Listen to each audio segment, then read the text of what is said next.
I'm George Gallo, and I present كلمة on Al Mayadeen television. Here we are in London.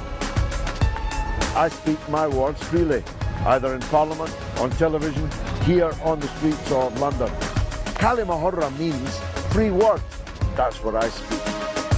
So كلمة is a two-way conversation. Check it out on Al Mayadeen television.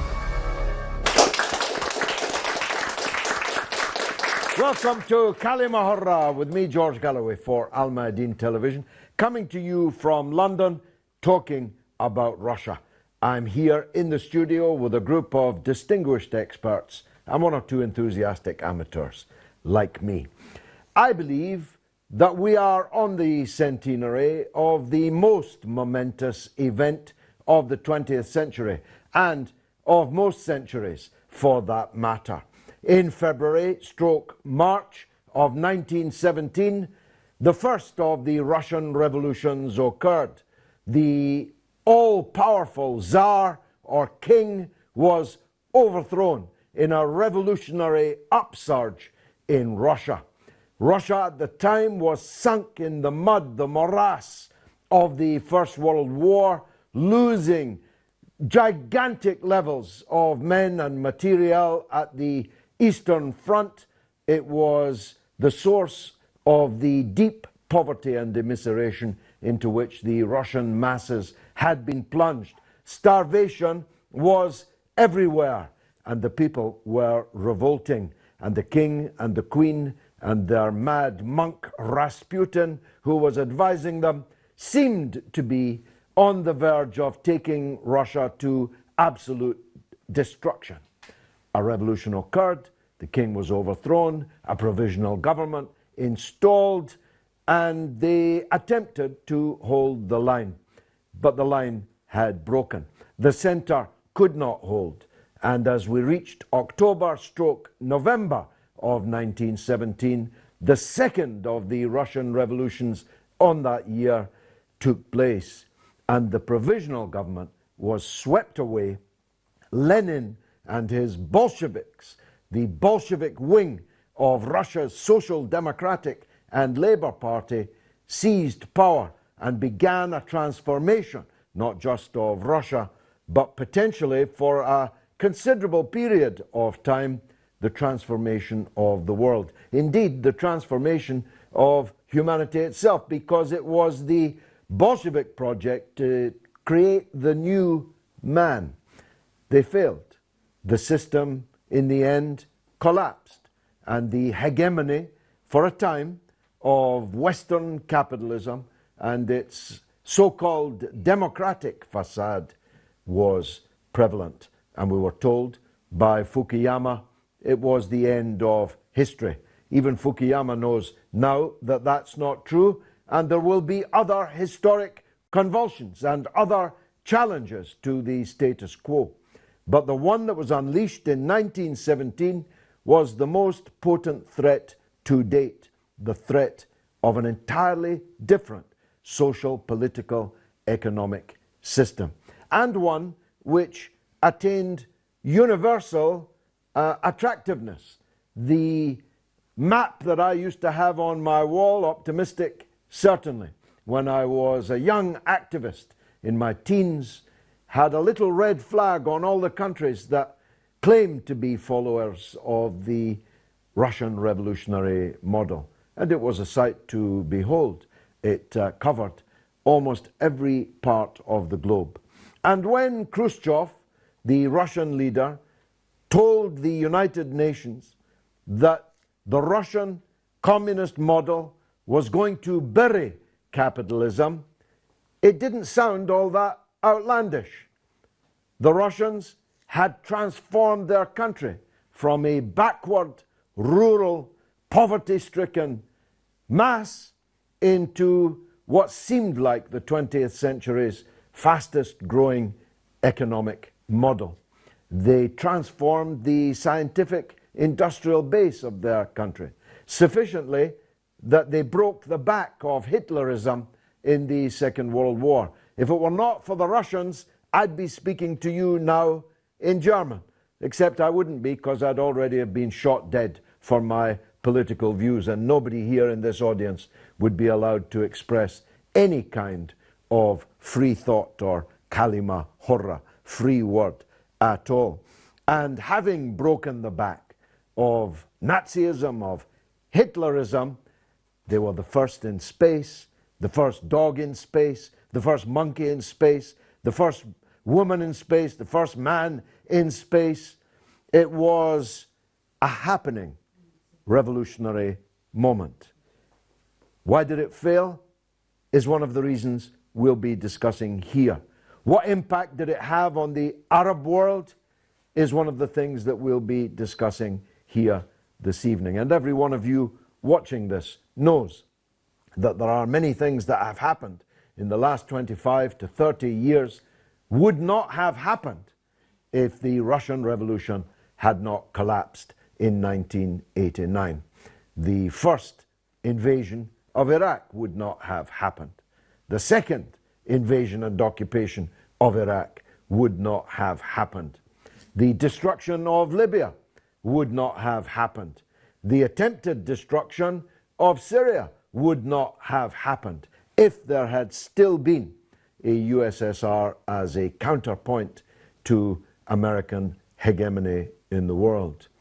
And I dwell momentarily on that last point because the destruction of Syria has failed. And it failed because Russia stood fast. Russia is no longer an alternative social, political, economic model. Russia is a capitalist country like all the other capitalist countries. But Russia is becoming a great power again and acting like a great power again, and is determined to be heard in the councils of the world. And it decided that after the collapse of the Libyan state, they would not tolerate the collapse of the Syrian state. And everyone watching here knows that if Putin had not been the leader of Russia at this point in time, if Yeltsin had still been the Russian leader, Syria would already have been broken and destroyed, as Iraq was before it, as Libya was before it. Of course, one of the things that is now happening is, in my opinion, directly related both to the rise and then to the fall of the Bolshevik Revolution in Russia. At the end of the Second World War, when the Red Army had played the decisive role in the destruction of Nazism, it looked for a moment like this Bolshevik model would spread into one European country after another. Italy was an obvious place, Greece another, France another. And it was the fear of the Bolshevization of Europe that caused the creation of NATO, caused the creation of the European Union, caused the rise of social democracy itself. The forces existentially threatening the hegemony of capitalism and Western imperialism in the world meant that labor parties, social democratic parties, that were not an existential threat to capitalism, but which gave the working people something on their table from the fruits of their labor, were a necessity. With the collapse of Bolshevism, the collapse of the Soviet Union, there wasn't actually any immediate need for that social democracy at all. And now we have a situation, and it was confirmed again in the Dutch elections, as it has been in country after country, where the traditional social democratic model, a direct result of the Bolshevik Revolution and its threat, began to wither and die. The Dutch Labour Party has just gone from 38 members of parliament to 9 members of parliament. The Social Democratic President of France, Hollande, had to leave the presidency with just 4% in the public opinion polls. And the British Labour Party, as we speak, is limping along at 25% in the public opinion polls.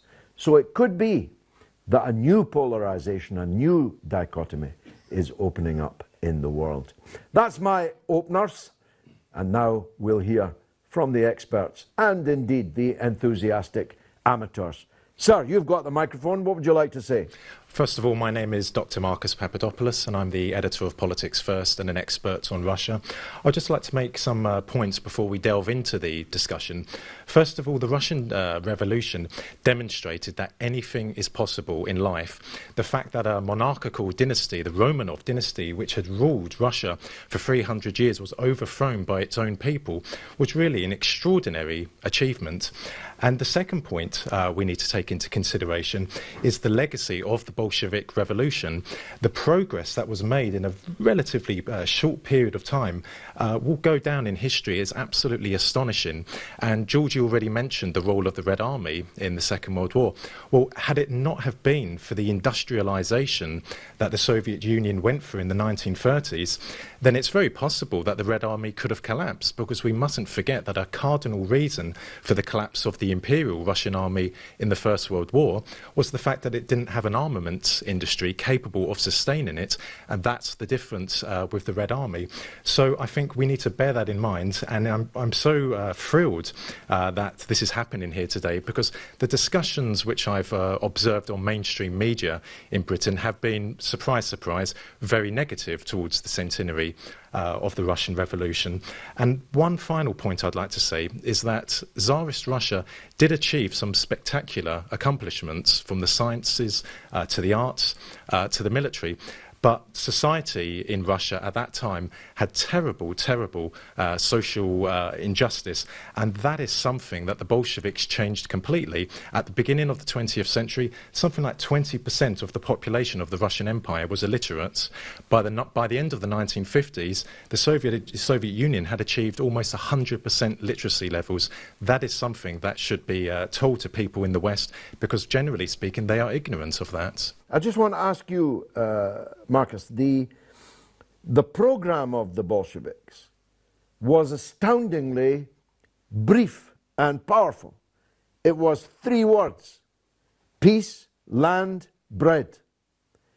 These 3 words, of course, they weren't all achieved, and they certainly couldn't all be achieved immediately. These 3 words were the most powerful 3 words in history, and no one could match them. No one else was offering peace, by which I mean the war was going to end. If Lenin said, if you put us in power, the war ends that day. There was no possibility of immediately producing the bread, but the land could be given to the peasants immediately, and it would begin on day 1. Is there a lesson here for others that actually you don't need a 57 or 570-page program? You just need a zeitgeist that people can immediately switch on to. Absolutely. People anywhere in the world, they need the fundamentals. And what the Bolsheviks promised the people of the Russian Empire were the fundamentals. And they did deliver on that, because in the Soviet Union, everyone had a job. Everyone had a home. There was no homelessness whatsoever. And, you know, that might be quite difficult to believe for people in Britain or in France or in America, but there was no homelessness, and that is one of the most remarkable legacies of the Bolshevik Revolution. And just to very pick up on what you said, you referred to some terrible crimes. Well, there were terrible crimes committed, and mainly under Stalin, and indeed Andrei Gromyko, the legendary Soviet foreign minister, he acknowledged in his memoirs that terrible crimes were committed under Stalin, terrible abuses against the Soviet people. But when we talk about Stalin, maybe this will come up later on in the discussion, we need to separate the man from the politician. As a man, he was a dreadful human being, like Peter the Great. But as a politician, what he achieved during his tenure of leadership was absolutely outstanding. And I can only reiterate the point today that because of that industrialization of the Soviet Union in the 1930s, that enabled the Red Army to win the war. That is where 88% of Wehrmacht's total casualties were incurred on. And as you said, George, if it wasn't for the Red Army, we would not be here today. And it's mainly because of that industrialization, and we have to credit Stalin with that. So separate the man from the politician. Doctor. Yes, I want to shift the debate a bit. It's Neil Faulkner, and I've just published A People's History of the Russian Revolution, and I'm going to disagree with, I think, both George and Marcus right from the get-go. Because there's an elephant in the room.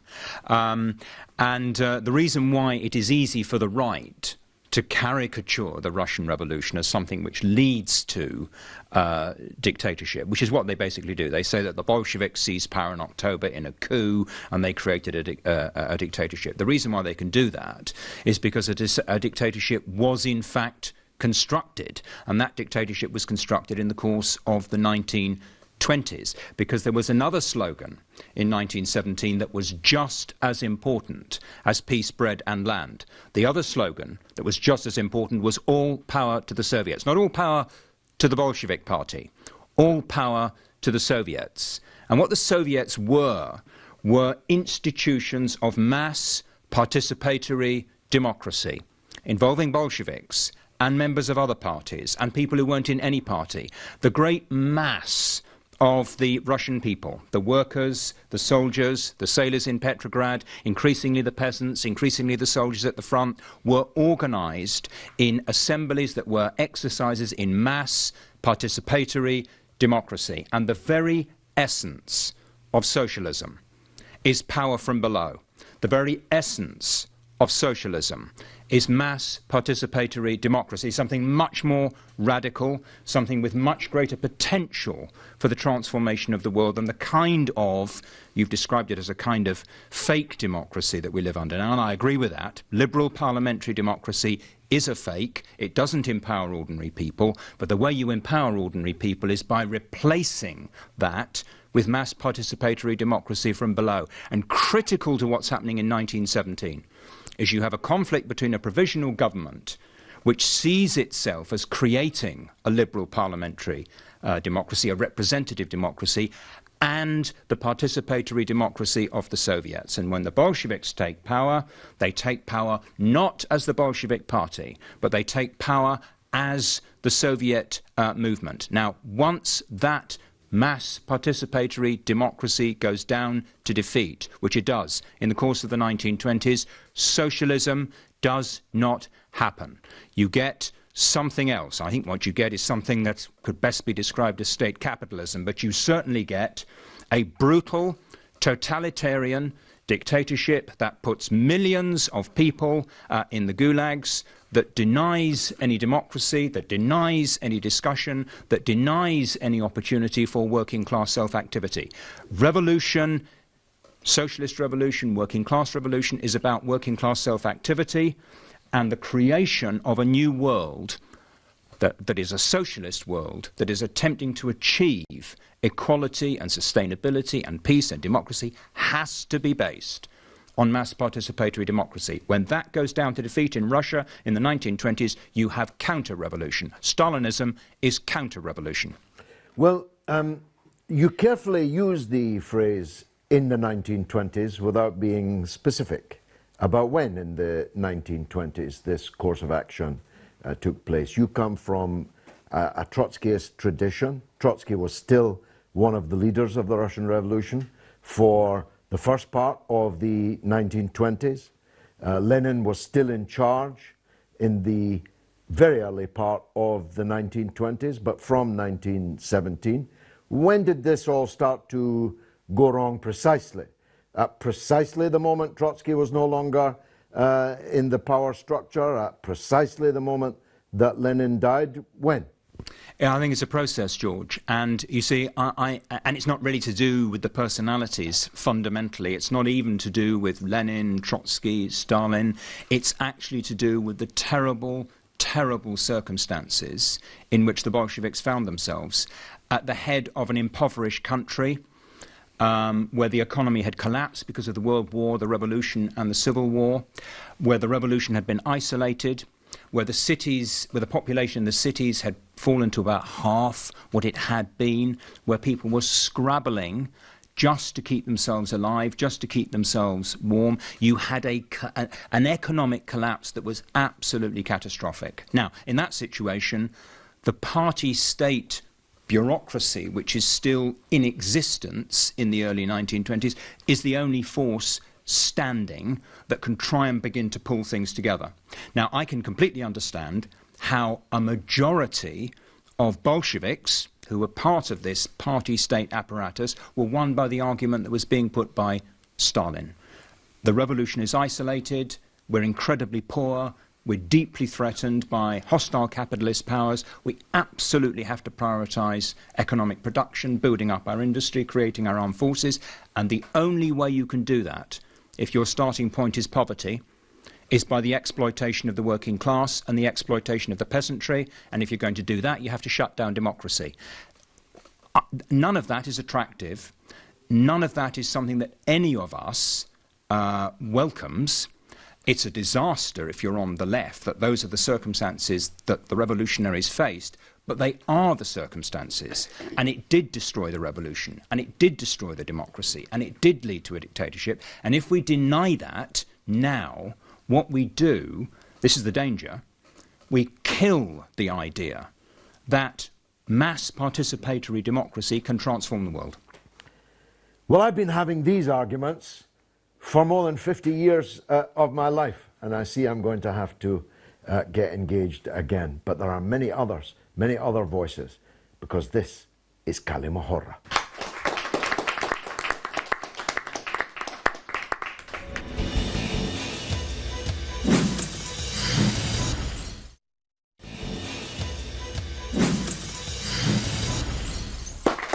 You're watching كلمة حرة with me, George Galloway, on Al Mayadeen Television, coming to you from London, discussing the centenary of the Bolshevik Revolution, 1917 to 2017. We took the كلمة حرة cameras out onto the streets of London to find out what the people thought. Take a look.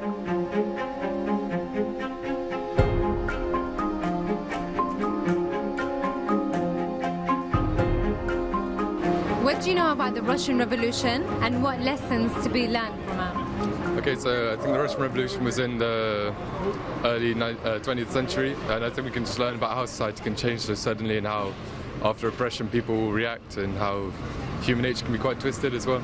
It was the revolution in 1917, I think, which overthrew the Tsarist regime and established communism in Russia, and the lessons learned from it. Well, distrust the communists, I would say. I know that there was a revolution, and I think the Communist Party took power and they overthrew the ruling party at the time, which I think was the Tsar family, maybe. As for what lessons we've learned from it, I honestly don't know.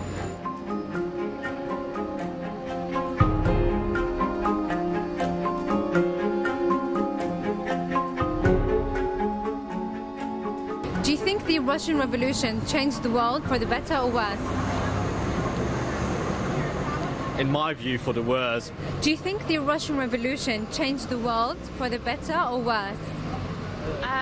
I think parts of Russia are still struggling today in terms of poverty, socioeconomic stuff because of the Russian Revolution. I think it caused a lot of tension with international relations.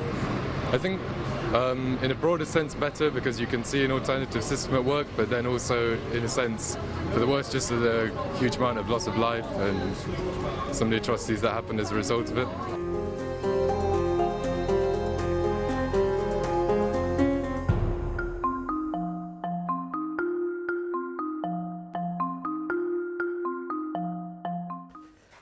Well, the education system isn't doing a great deal for people's historical understanding of events.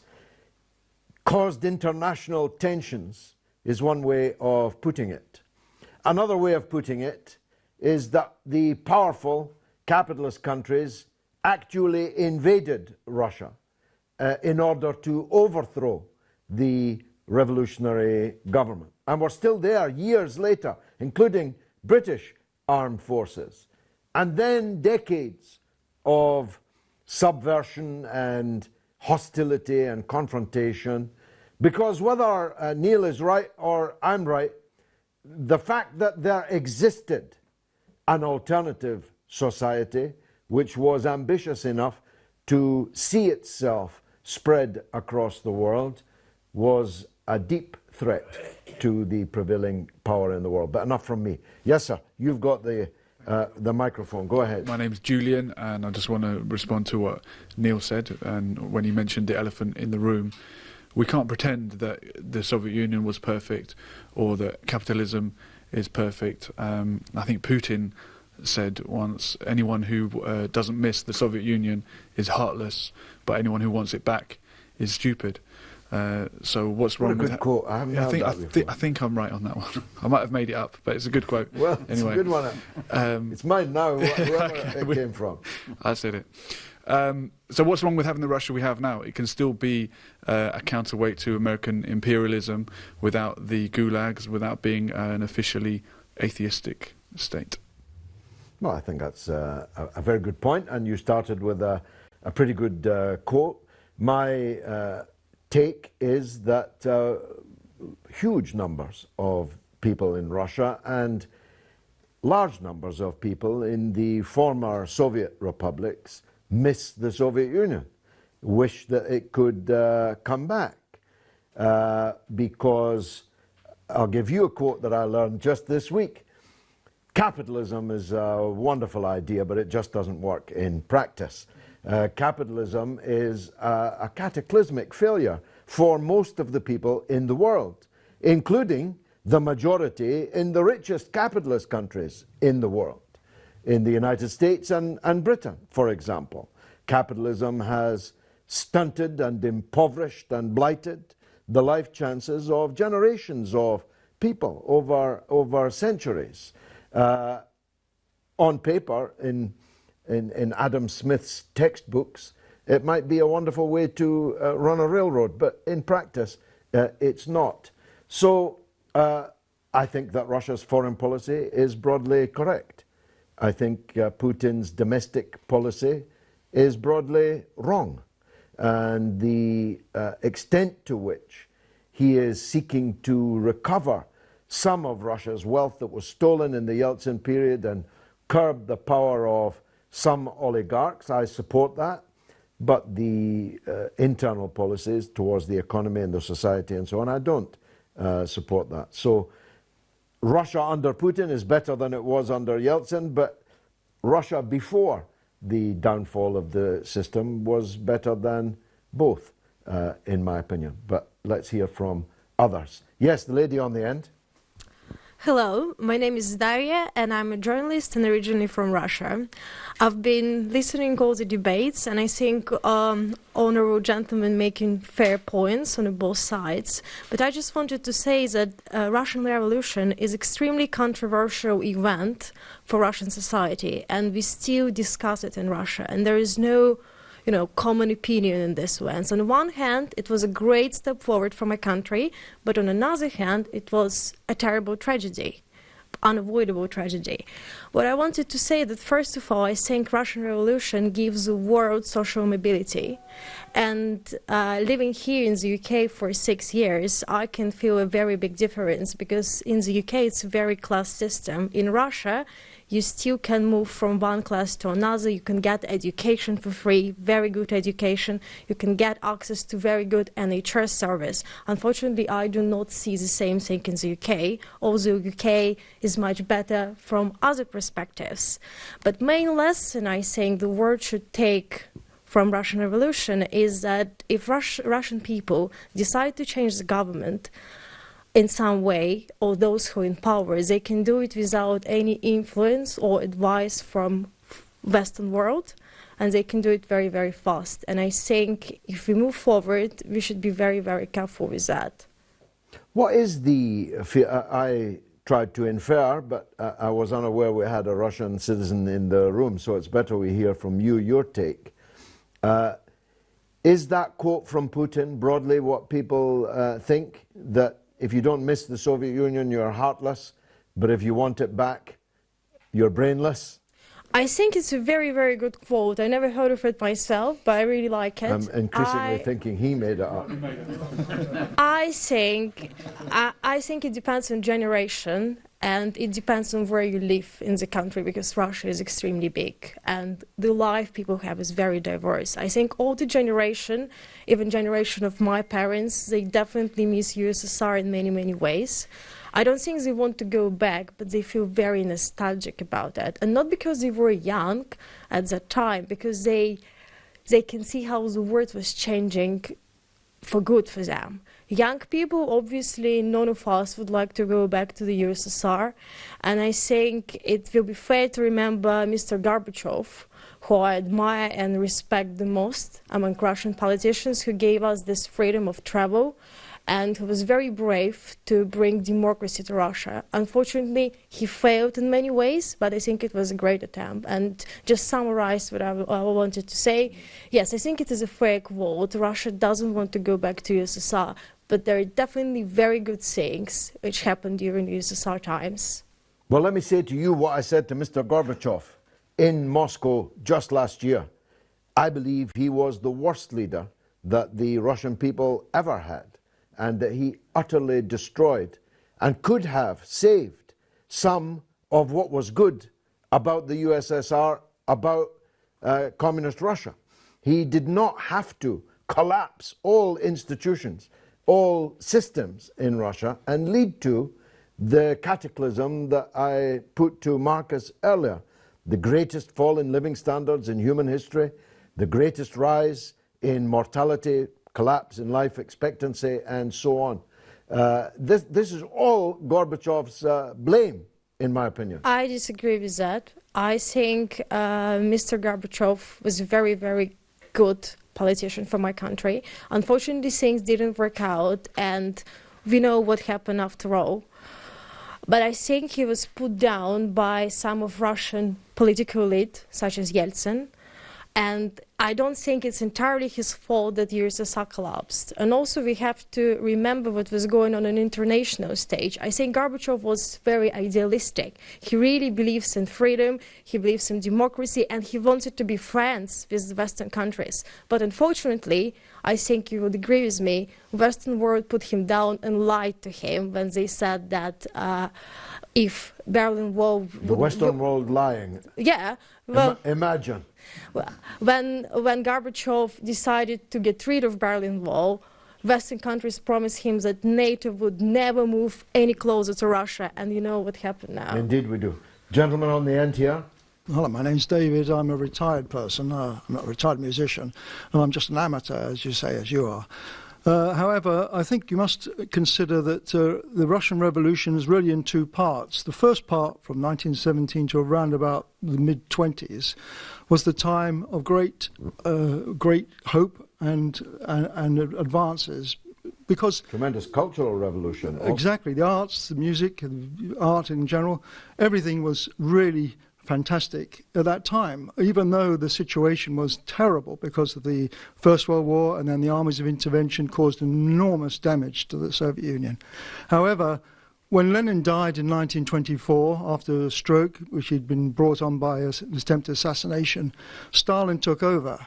And Stalin represented a parasitical bureaucracy that had been arising in Russia since the time of the failure of the revolution to go forward. I mean, Lenin said on his first announcement on the first day, forward to the world socialist revolution. And the salvation of Russia and the Russian Revolution depended entirely on the revolution in Germany, as there was, which failed, a revolution in Hungary, which there was, which was put down as well, and the revolution in Europe was going to be, and was hoping to be, the saviour of the Russian Revolution. That failed.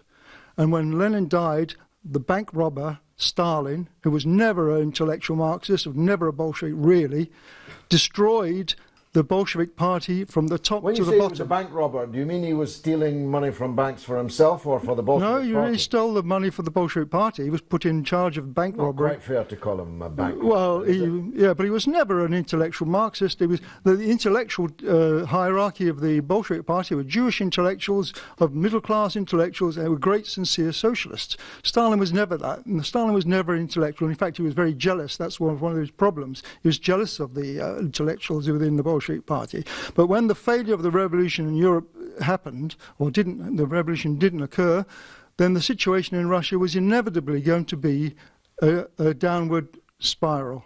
And Stalin took advantage of this situation and took over the Bolshevik Party, annihilated thousands, if not hundreds of thousands of Bolsheviks, destroyed and killed, assassinated by Stalin. The situation in Russia then changed dramatically from a socialist world revolution to the idea of socialism in one country, which Stalin put forward. And Now, that was the failure. You're also from a Trotskyist tradition. How does yours differ from Neil's?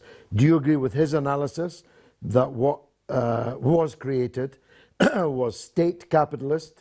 Do you agree with that analysis? Just so I can place you on the spectrum. I agree with 95% of what he says, but I don't believe the Soviet Union was a state capitalist country. I believe it was a degenerate workers' state. Yeah. You don't have to spell that out for me. Yeah. I know my Trotskyists. I'm no longer. I'm not allied to any political party, really. Yes. No, but before you, I just want to press you on that. Given this state of utter degeneration that you describe, how is it possible that the Red Army defeated the Wehrmacht and destroyed Hitlerism and Nazism? The Red Army destroyed the Hitlerism despite Stalin. Stalin had... My goodness, what could they have done if they hadn't... Exactly. Stalin had executed all the hierarchy of the Red Army. How then did they succeed? Because the partisans and the Red Army actually sincerely believed in defending what they thought was socialism in their country. You must see some paradox in what you're saying. You're describing a society so degenerate as to be repugnant. I almost recoiled as you described it. Yet, it managed to defeat Hitler and inflict 88% of all Nazi casualties in the Second World War. That's quite an achievement. Oh, absolutely. For such a decrepit, But it wasn't degenerate country. No, it wasn't. No. To be fair, the vast majority of the Soviet people sincerely believed in socialism. They sincerely wanted their country to go forward into a communist future. That was understandable because they'd fought a revolution. But the fact was that Stalin cynically exploited that by saying that he was the heir of Lenin, and thereby consolidated his position. But the position was that Stalin was an anti-communist, an anti-Bolshevik. So the Red Army that he led, that defeated Hitler, was a Red Army led by an anti-communist, anti-Bolshevik? No, because the Red Army was headed first by Trotsky. No, I'm talking about the Second World War. Well, the Second World War, the Red Army were fighting to preserve themselves. Yeah, but he was the leader. Stalin was. But yes. he was an anti-communist, anti-Bolshevik, degenerate, murderous traitor. Yes. But still he managed. But he wasn't him. That. It wasn't Stalin. Stalin was quite happy You must see, you are some kind of Marxist. You must see the weakness of this analysis of history that depends on an individual's character, an individual's morals, jealousy, and all the other insults that you threw up. You must know as a Marxist that history is not made by men or women. Exactly. It's made by forces that are very much larger I agree. and objective. I agree. Than that. I agree. We found a moment of Yeah, agreement. because Stalin represented the parasitical bureaucracy. Stalin himself, Lenin, Trotsky, all these people are just individuals. What actually happens in society, what happens in revolution, are class actions. There's much more where this came from. This is Kalima.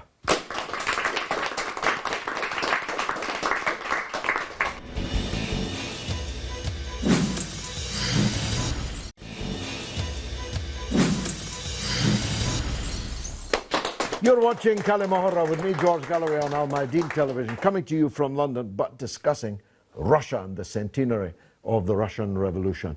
As I said, we took the Kalima camera onto the streets of London. I wasn't impressed by the last group of Vox Pops.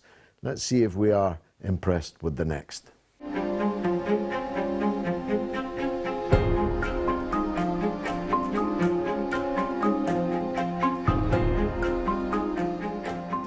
What do you think were the biggest achievements of the Russian Revolution?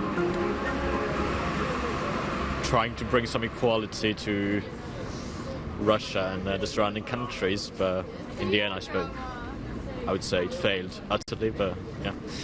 Just a lot of the lessons that we learned from it, and how you can see how society can change very rapidly overnight in a time of real oppression, and how people can get together and make a difference. Helped to defeat Hitler, definitely a good thing. Sent the first man into space, first person into space. I'm sure there were others I can't think of, but yeah.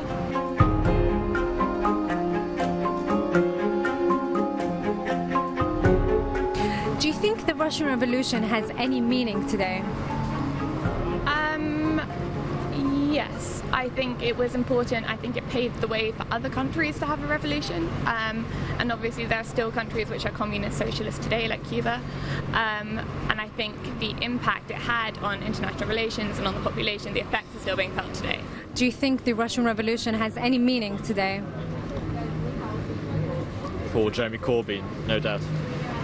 Yeah, it's of huge significance today, I think, in our world, to look at how a society can just shift overnight almost, and how people can be very unwilling to fall in line and can really rise up, and also how people can be led by a populist leader very quickly. You know, I think you have to be aware of how quickly everyone was stirred up into a whole different mindset.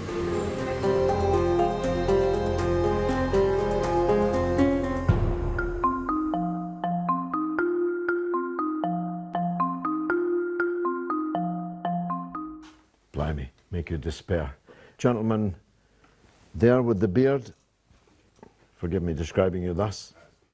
Hi there, George. My name is James and I do research, and I'm interested to know how perhaps the revolution against a dictatorial monarchy perhaps today could be viewed in the Middle East, and in any lessons that are learned perhaps in a country, say like Saudi Arabia, which has direct parallels where they're in a war which is desperately unpopular in the region among certain communities, but more importantly, what's the likelihood of the Saudi Arabia falling in a revolution? Well, I think it's a good question, and it's actually one of the only good things that came out of those vox pops.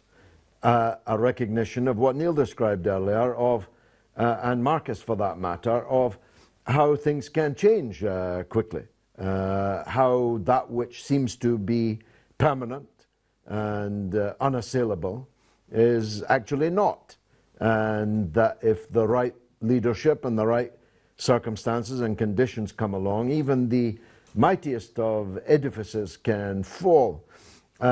Of course, the Tsarist dictatorship was not very strong. It wasn't actually all that strong even before the February Revolution. There had been other revolutionary upsurges in 1905 in particular, where a challenge for power against the autocracy was mounted. But when the February Revolution occurred, the dictatorship fell like a house of cards. And that may be instrumental. I don't want to name names, but there are autocracies in the Arab world that look like they are very strong. Certainly they can command 1,000 limousines to go on tour and can bring thousands of retainers and seem to have unlimited money. But underneath, the foundations are so rotten that the edifice can be pushed over, it seems to me. Neil, would you like to respond to some of what's been said?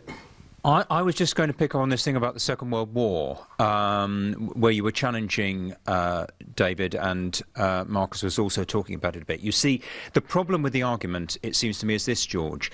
You could equally well say that the British did quite well in the circumstances in the Second World War under the leadership of Churchill, who was a rampant imperialist, was deeply anti-working class, and yet under his leadership, I would say to a large degree, despite his leadership, the British survived the Blitz in 1940 and went on to use their country as a military platform for projecting force into the struggle against Hitler. Now, why were the British doing that? They were doing it partly to defend the homeland, and they were doing it partly, actually, to defend democracy against fascism. That's the reality. And I think it was the same in Russia. I think, Russia was invaded. The invaders were absolutely monstrous. So, of course, there's a huge upsurge of nationalist sentiment and defence of the idea that socialism is surely preferable to Nazism. There's a great upsurge of that. So even whatever the nature of the regime, once you've got an invasion on that scale, you're likely to get a very strong and completely understandable response. So I think we've got to be quite careful that we're not attributing the victory in the Second World War on both the Eastern Front and the Western Front to the nature of the regimes that are actually in control. It's the hideousness and the threat represented by Nazism that produces this reaction of ordinary people to what's going on. I profoundly disagree with that for these reasons. With all respect, and I mean it, my own grandparents were amongst them, with all respect to the British contribution to the war effort in the Second World War, Britain's contribution cannot be compared in the slightest to the contribution of the then USSR and the Red Army. It's true that for a moment, around 1 year, we were, of course, pivotal. And our resistance, our refusal to surrender and capitulate was world-changing, because if we had sued Hitler for peace when standing alone after the fall of France, Hitler would have triumphed across the whole of Europe, and presumably with his allies, Japan and Italy and so on, far beyond. So our actual real contribution to the outcome of the Second World War was our refusal to surrender when we stood alone. The actual contribution on the ground in the liberation of Europe from fascism was relatively small, and that's reflected in our casualty figures.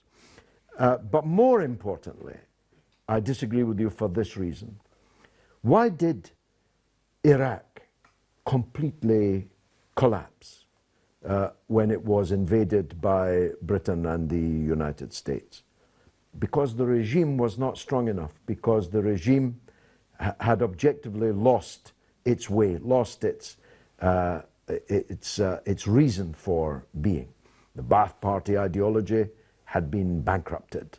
What had been a one-party state became a one-city state, and then a one-family state, and the people were not prepared to fight to defend it.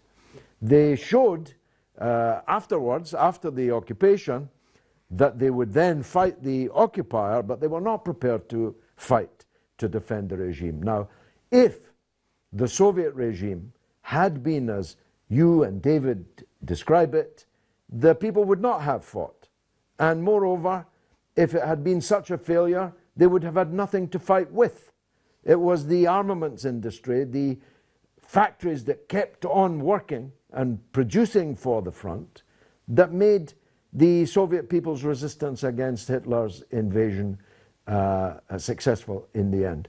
We'll come back to you. Let me hear from Marcus. Thank you. In accounting for the reasons of the Soviet Union's victory over Nazi Germany, they're numerous. One of them was fierce Russian patriotism. The second is extraordinary levels of endurance and resilience on behalf of the Russian people.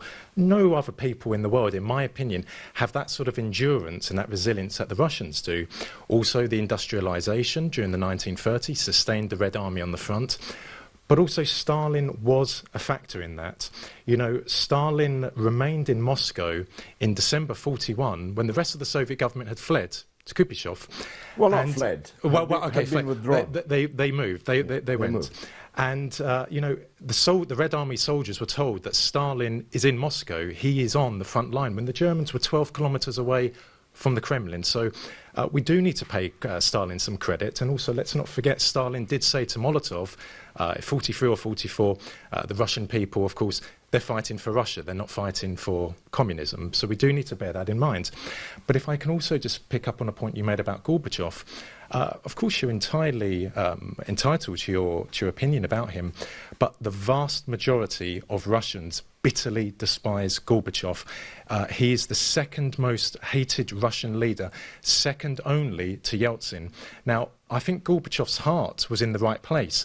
He never wanted the Soviet Union to collapse, but of course he was an utterly useless leader. He didn't understand economics. He didn't want to know about economics. He just focused on foreign policy. And in the negotiations with Reagan and then with Bush Senior, he gave the Americans 100% of what they wanted. Of course, the traitor was Yeltsin. But even in March 91, when a referendum was held in the Soviet Union and the question was put to the Soviet people, do you want to preserve the Soviet Union? 76% voted to preserve the Soviet Union. Still, Gorbachev did not act upon that. In 1990, when he consented to East Germany and West Germany reuniting on the grounds that they wouldn't be allowed to enter NATO, he didn't get the Americans to put that into writing. So 80-90% of Russians bitterly dislike Gorbachev because of what he did. And actually, the person who would have stood a real chance of reforming the Soviet Union, had he not have become so ill into his leadership and then died, was Yuri Andropov. We could be living in a very different world today had he have lived longer, because of course, as Putin has said, he was someone who understood the real problems of the Soviet Union economically and in terms of the corruption, going back to the Brezhnev era. So had Andropov had lived, I think that communism wouldn't have collapsed in Eastern Europe. The Soviet Union would still be here today. Yugoslavia would still be here today. Iraq wouldn't have been invaded. Libya wouldn't have been destroyed. Syria wouldn't be on the verge of destruction. And of course, for Putin, one of his heroes is Yuri Andropov. Daria, all the polls I see seem to indicate that the Russian people consider the Brezhnev leadership to have been the best period in Soviet life. I myself don't get that. For me, it was a period of real stagnation and so on. But most Russian people seem to look back with the best memories on the Brezhnev era. Am I right? I'm really not sure. I think it depends on the person you talk to. But can I just respond? Of course. What I wanted to say, or first of all, it's my personal opinion of Gorbachev. And I completely agree with you that majority of Russian people really disrespect him and do not get the fact that the USSR collapsed. They blame them for the USSR collapse. However, I think the history and the future of my country will show where Gorbachev was right or wrong. I think he definitely put Russia on the right road. Maybe in some point we're not on this road 100%, but we're still moving in the right direction if you criticize Putin or not criticizing Putin. As for Berlin Wall collapse, I just wanted to say that yes, Gorbachev didn't put any agreement on a paper with the United States of America, and he really regretted about it, and he did say this many times, but the reason he didn't do it because he is very Russian and he trusts his partners. If you say something to a Russian person, you're going to do it, they take it as you're really going to do it, because if they promise something to you, they're going to do it. It's a very Russian mentality saying. Not many people understand it, and I still believe that many young people like me, because I was born in 1987, we do enjoy the fruits of a freedom and a change Gorbachev brought to us, and I'm personally very grateful. And I think the problem of Gorbachev was that he came in power too early. If someone like Gorbachev would appear in Russia a little bit later, maybe we will have a very different world. Russian people, in my personal opinion, they weren't ready for Gorbachev and his reforms yet. It was well, too he's early. very lucky to have someone like you defend him so stoutly. This is كلمة. Back after this.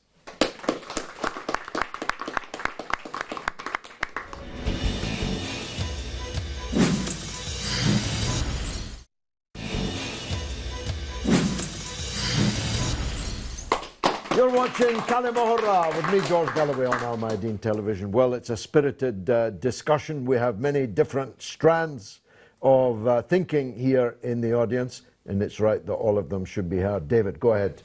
I think it's a mistake to compare Iraq with the Soviet Union in regard to invasion, because Iraq was divided even when Saddam Hussein was in power between the religious factions, and the party in Iraq, the Ba'ath Party, wasn't anything like as strong as the Communist Party in the Soviet Union under Stalin. I mean, the propaganda was absolute under Stalin, and the message was... Pretty absolute under Saddam too. Yeah, but the message was in the Soviet Union that you're fighting to preserve socialism and communism and the future of our country. And the fact that Stalin was in power really didn't make any difference. The Red Army and the partisans especially were fighting to preserve what they believed was a genuine socialist society. The situation is entirely different. If we were invaded by Germany, even if we if we invaded by another country, I wouldn't support the government, but I would still fight. Well, I'm too old, but I would fight. No, you'd still fight. You're not too old. No, but you're entirely wrong.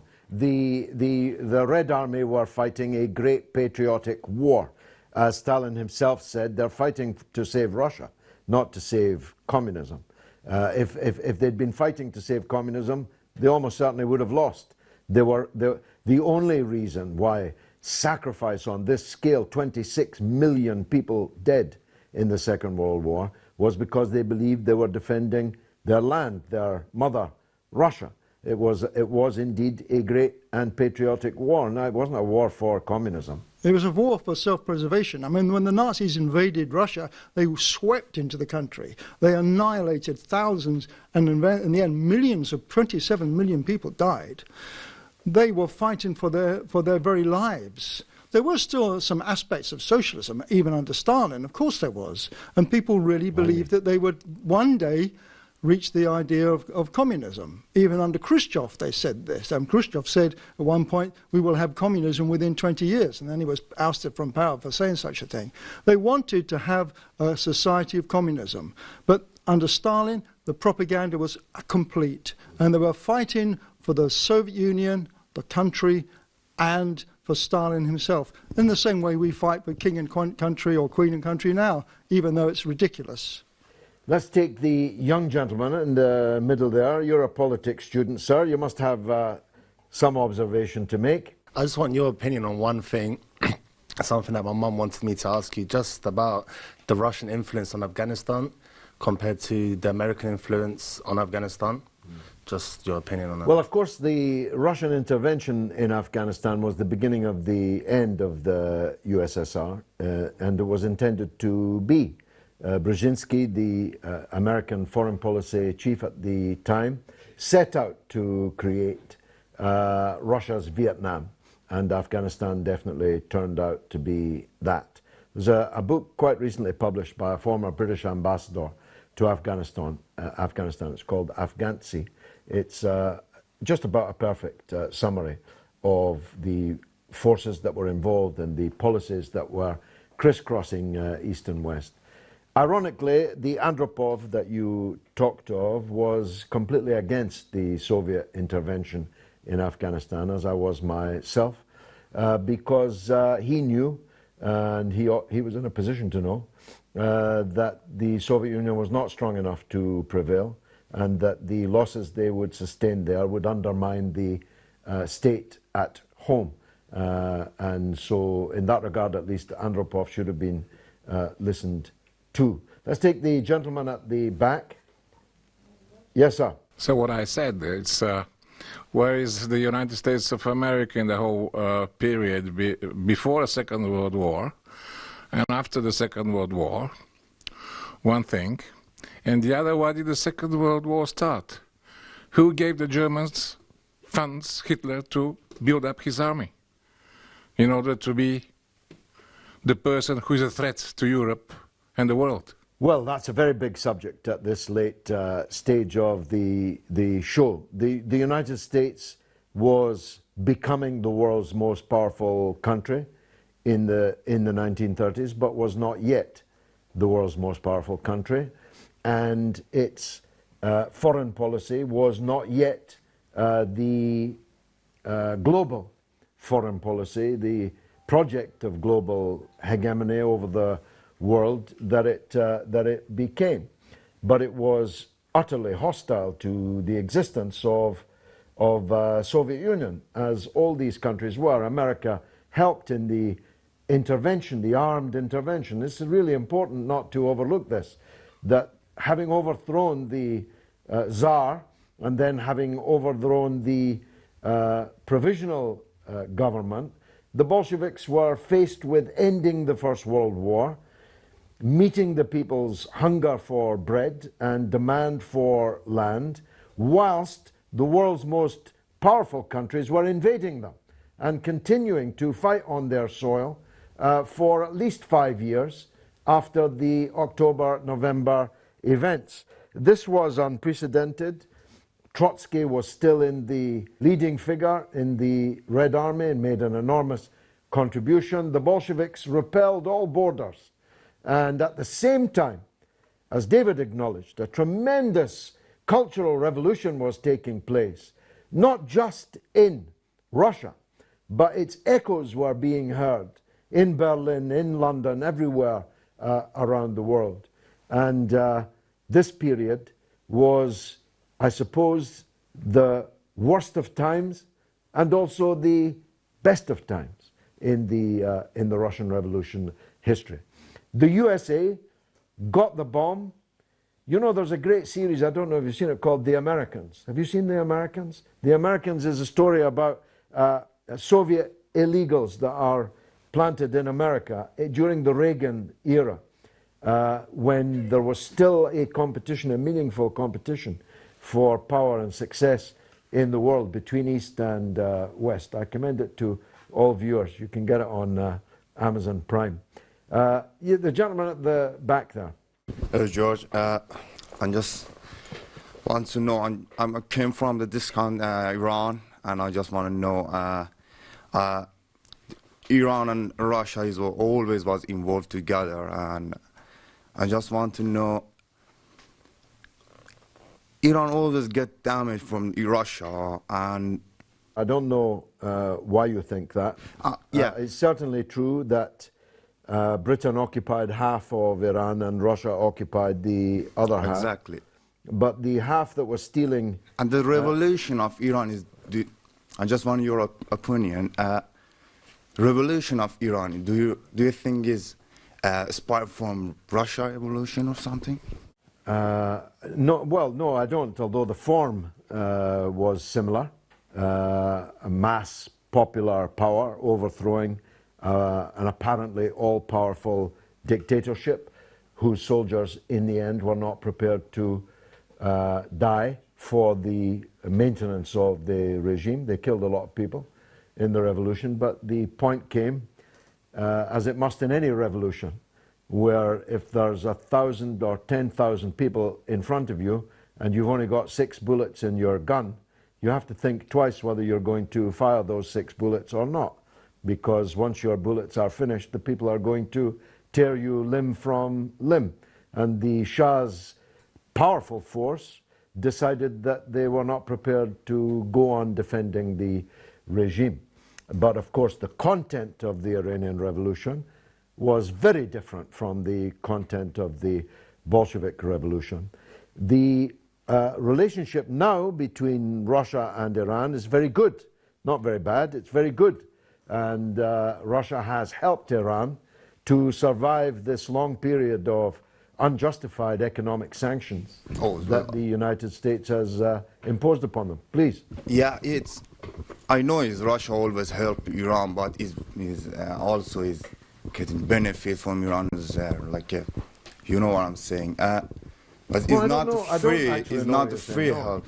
Because I was going to make the point, even when half of Iran was occupied by Russia and half was occupied by Britain, the half that was stealing Iran's wealth and planning the future of Iran's politics was not Russia but Britain.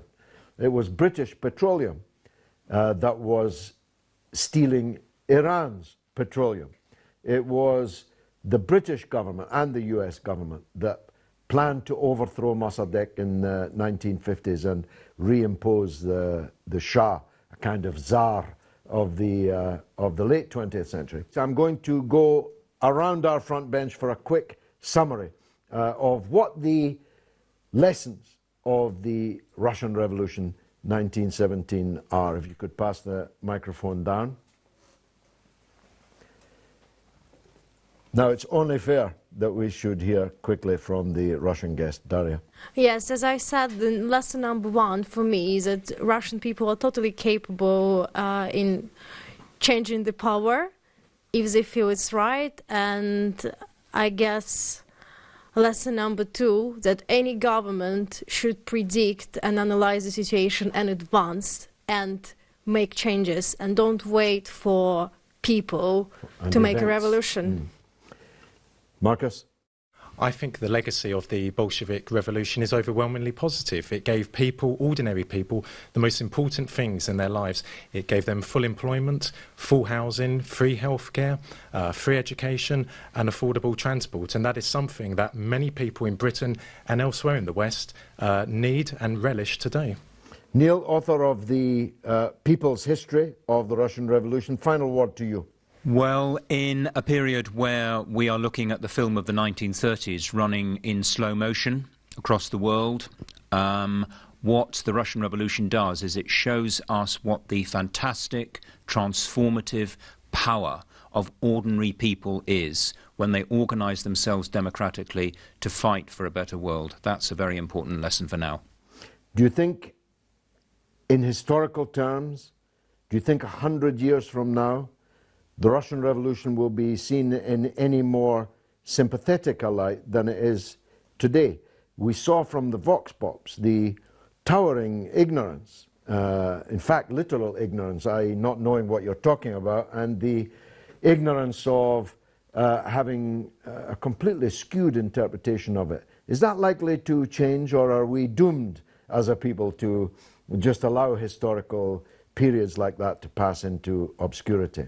I think we have to assume it is going to be viewed differently in 100 years' time, George, because if it isn't, it will be because we haven't made the international working class revolution that we desperately need to save humanity and the planet. Amen. This has been Kalimahurra in London with me, George Galloway. I hope that you enjoyed the show, and if you did, come back for the next one and bring someone else with you. It's been marvellous.